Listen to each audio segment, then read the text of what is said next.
വെണ്ണില ചന്ദനക്കിണ്ണം പുന്നമടക്കായലിൽ വീണേ കുഞ്ഞിളം കയ്യിൽ മെല്ലെ കോരിയെടുക്കാൻ വാ.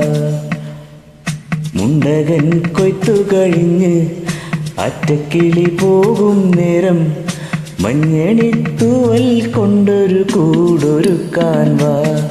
കാലിമേയുന്ന പുല്ലാനിക്കാട്ടിൽ കണ്ണിമാങ്ങ കടിച്ചു നടക്കാം. കാറ്റിൻ പാദസരങ്ങൾ കീഴുക്കാം. കുന്നി മഞ്ചാടി കുന്നിലേറാം.